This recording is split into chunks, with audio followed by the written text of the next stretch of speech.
Aleluia. Mbola faly miarabanao amin'ny anaran'i Jesosy Tompo aho anio alatsinainy fahatelo ny volana Jolay 2023. Ry ava-malala amin'ny Tompo. Anio aho dia ampitandrina antsika tsiraray avy ny amin'ny nofy fanafian'ny Satana izay hoe herin'ny rivotra zany no ambarako aminao eto.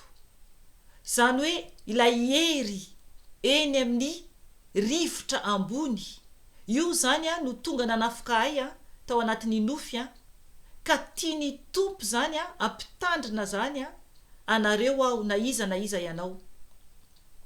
Satria Tompoko dia ady no atrehantsika ety. Mila isika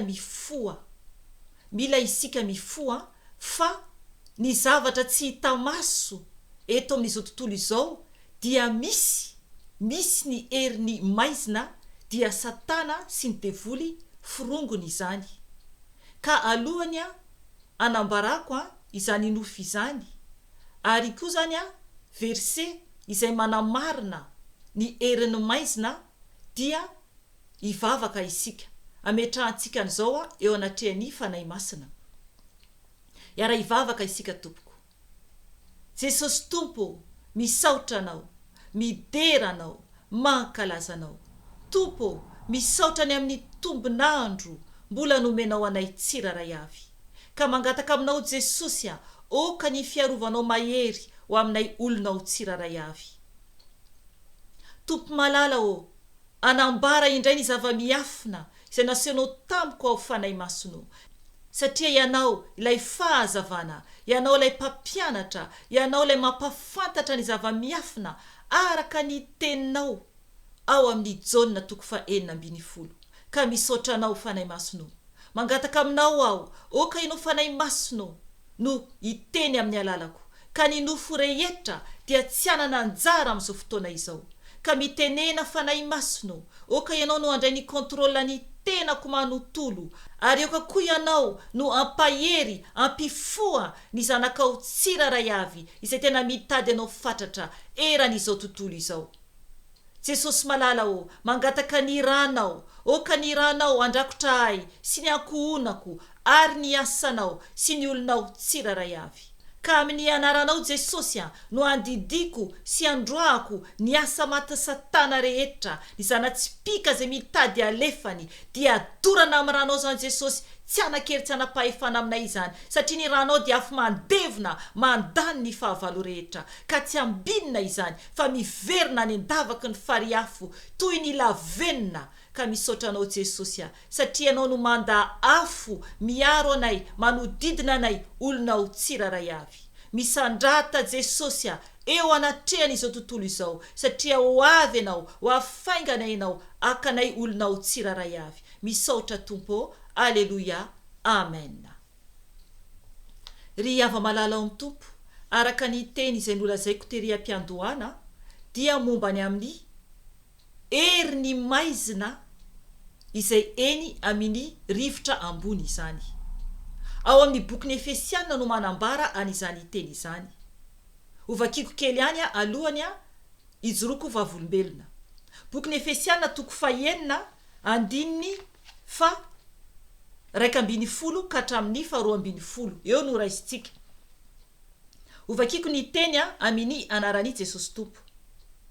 Tafio avokoa ny fiadian'Andriamanitra mba hahazoanareo hifahatra amin'ny fanangoleny devoly, fa tsy mitolona amin'ny nofo amandra isika, fa amin'ny fanampahana sy amin'ny fahefana ary amin'ny mpanjakan'izao fahamaizinana izao, dia amin'ny fanahy ratsy eny amin'ny rivotra. Amen. Ry havana, mitenitenin'Andriamanitra eto fa mila zany isika mitafy ny fiadian'Andriamanitra. Mitafy ny fiadian'Andriamanitra mba ahazahoantsika zany hifahatra amin'ny fanangoleny devoly. Amen. Eny ry havana, tena izany mihitsy, satria io herin'ny maizina io erin'ny satana io dia manazava tsara ny tenin'Andriamanitra fa tsy mitolona amin'ny nofo amandra isika fa amin'ny fanapahana sy amin'ny faefana ary amin'ny mpanjakana izao fahamaizinana izao dia amin'ny fanay ratsy eny amin'ny rivotra. Amen. Ry havana, izay no fahavalo miady amitsika. Zany hoe tsy ny olona izany, fa ilay fanay ratsy izay miditra ao anatin'ny olona. Io zany no ady atrehantsika. Ny zavatra niseho dia ny atalata fa 13 Jona izany. Zany hoe vao tapabolana teo eo dia nanafika ahy zany ny herin'ny maizina izay eny amin'ny rivotra ambony araka ny voalaza eo. Zany hoe ny zavatra niseho azavaiko kokoa dia ny alatsinainy alina zay zany ao amin'ny groupe fivavahana WhatsApp dia niarany vavaka. Dia tamin'ny fotoana io zany dia nisy fandroahana devoly zany tao. Zany hoe ady tamin'ny fanay ratsy mihitsy zany. Fandroahana devoly tena hoe tsy ho anay ihany fa ho an'ny olona hafa ihany koa. Zany hoe indraindray ny tompo dia maniraka anay ao rehefa eo ampivavahana izany. Tsy misy zany hoe ny programa tao, fa rehefa tonga eo dia raha miteny ny fanay masina hoe mandroa devoly ohatr'izao na mandroa devoly zao dia tanterahana ny baiko ny fanay masina. Dia ny fahatserovako tamin'ny fotoana io dia tena hoe fandroahana devoly lehibe zany amina olona hafa ihany koa. Indraindray zany ny tompo miteny hoe ho an'ny Madagasikara na ho an'ny fianakaviana manontolo na ny any ankonana manontolo zay teny ny fanay masina izany dia tanterahana izany ny teny fanay masina. Dia tamin'ny fotoana io ry havana dia ohatrohatran'izay zany ny ady natrehanay tamin'ny tafiky ny ratsy tao anatin'ny fiarahan'ny vavaka. Dia ny alin'io zany hoe ny aliny alatsinainy ifoany atalata maraina izany. Zany hoe efa divaraina izany ny atalata fa 13 ny volana Jona araka ny no teneniko teo. Dia tao anatin'ny torimaso ao no tonga zany ilay herin'ny maizina anafika ay satria nandrokan'izy ireo tsinonaka. Dia indraindray izy tonga anafika anao fa ny tompo dia eo aminao satria matoa izy tonga anafika anao dia manambara ny fahatezerany araka ny tenin'Andriamanitra ao amin'ny bokyny Petera voalohany toko 5 ndao vakintsika ihany koa io. Petera voalohany toko 5 andininy 9 sy 10 hovakiko amin'ny anaran'i Jesosy Tompo.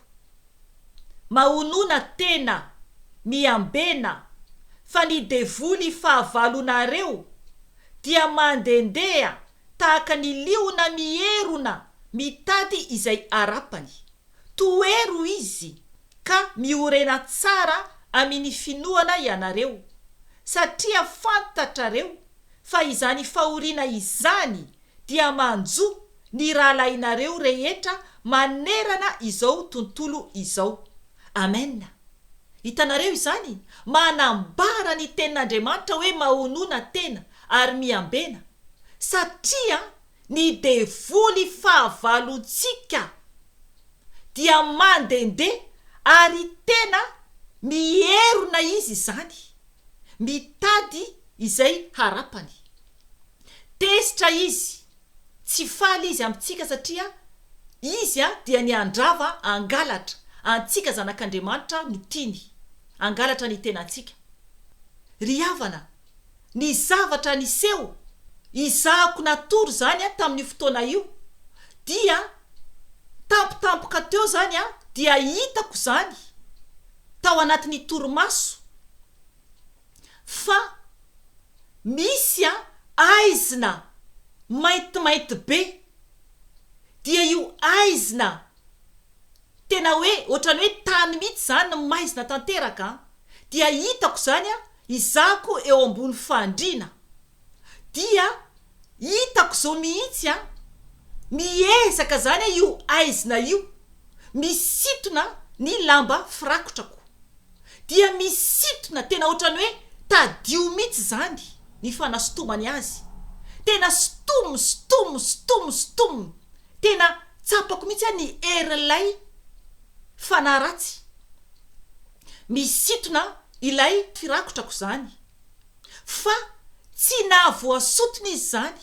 Za zany misitona an'ilay lambako firakofako. Dia ilay devoly zany misitona ihany koa. Misitona fa ilay izy zany ohatrany ireny rivodoza be ireny. Raha mahita ianareo ny rivotra rehefa tena mitsoka mafy be, tena hoe mafy be, dia alay voan-tsaina hoe impolo na injato ohatrany izany ny fisotomany satana ny fanahintsika ho any amin'ny elo. Ry havana, mila mitandrina isika. Dia misitona tena mafy be mihitsy izy. Misitona. Io rivotra mainty be io zany misitona. Dia eniko zao mihitsy ny firakotrako zany, ny lamba firakotrako. Hoe ohatrany hoe tady hiala zany. Fa za zany tena hoe mahatazona. Dia miantso an Jesosy dia tena naharitra be. Dia tapitra treo ilay herimaizina fa tsy natanteraka ny ezaka nataony zany tady hoe anafika ahy. Ry havana, tsy mahavoantsika ny heriny maizina rehefa ao amintsika Jesosy. Rehefa ao amintsika Jesosy ary tsy misy intsony ny tahotra fa efa resy any am-paladiantsika, efa vohitsakitsaka any am-paladiantsika satana sy ireo firongony. Raha tena manana an Jesosy marina ianao, ary raha tena mijoro marina ianao eo am Jesosy. Ny anarany Jesosy irery ihany, ny rany Jesosy irery ihany no ahafahantsika mandresy ny asany maizina. Ry havana, romotry satana, romotra izy sy ny firongony, satria efa kely sisa ny androny. Voalaza tsara ao amin'ny bokin'ny Apokalipsy, toko 12, fa ho avy izy andravarava. Ka mila mitandrina isika tompoko. Satria ho azera ety ambony tany satana. Vakiony ao amin'ny bokin'ny Apokalipsy toko 12. Nisy ady tany an-danitra ho isy zany. Satria ho avy ny fotoana iafarany izao rehetra izao. Dia azera izy amin'izay fotoana izay. Ary zava-doza ny anjoan'ny tany. Ka mila isika mitandrina. Ry havana, ny teny izay nomeny fanahy masina vao nanokatra baiboly ateo, dia ao amin'ny bokin'ny Petera ihany, ilay manambara hoe isika dia fanjaka-pisorona, olona nalain'Andriamanitra ho an-tenany. Isika isam-batan'olona izany. Ka raha ohatra isika ka tena an Jesosy dia tokony ho feno fahamasinana sy fahamarinana. Izay isika vao tafiditra any an-danitra. Ao amin'ny bokin'ny Petera voalohany ho vakintsika farany io dia ho ajantsika ny anio. Petera voalohany toko 2 andininy 7 ka hatramin'ny 10. Ho vakiko ny teny amin'ny anaran'i Jesosy Tompo. Fa ianareo kosa dia taranaka voafidy, fanjaka-pisorona, firenena masina, olona nalain'Andriamanitra ho an'ny tenany, mba hilazanareo ny hatsarany ilay niantso anareo. hiala tamin'ny maizina ho amin'ny fahazavany mahagaga, dia ianareo izay tsy firenena akory fahiny fa ankehitriny efa olon'Andriamanitra izay tsy namindrana fo fa ankehitriny efa namindrana fo. Amen. Alleluia. Ry havana, tiantsika ny Tompo, tiantsika ny Tompo. Taloha isika dia tsy any Jesosy mihitsy satria teny amin'izao tontolo izao mety mbola tsy any Jesosy ianao. Ry havana, tiantsika Jesosy, miverena aminy, miverena aminy satria ho avy izy, so de ho tavela aty ianao, so de ho tavela aty ianao. Zava-doza no anjo eto amin'ity tany ity. Ary koa raha ohatra ka ho faty ianao alohany hiaviany Jesosy, so sanatrika afo be no ovantaninao. Ry havana, misy ny fahavalo, misy ny fahavalo efa naseho an'ny Tompo ahy. Tsy henoko avy amin'ny olona, fa ny Tompo no nampiseho izany tamiko tao anatin'ny nofy. Efa hitako mandendeha eto amin'ity tany ity Satana. Maro ny fijoroana vavolombelona any. Eo ihany koa efa hitako tao anatin'ny nofy, naseho an'ny tamboko ny devolin'i Jezebela, naseho an'ny tamboko ny devolin'ny zazavavin-drano. Afaka hinonao avokoa ny témoignage rehetra. Ry havana, tiantsika ny Tompo.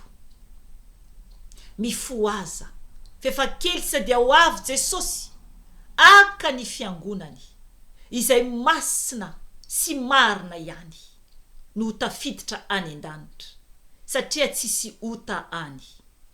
Ry havana, izay ny anio fa raha mbola misy ny fotoana dia mbola miverina ety any aho raha sitrapon'Andriamanitra.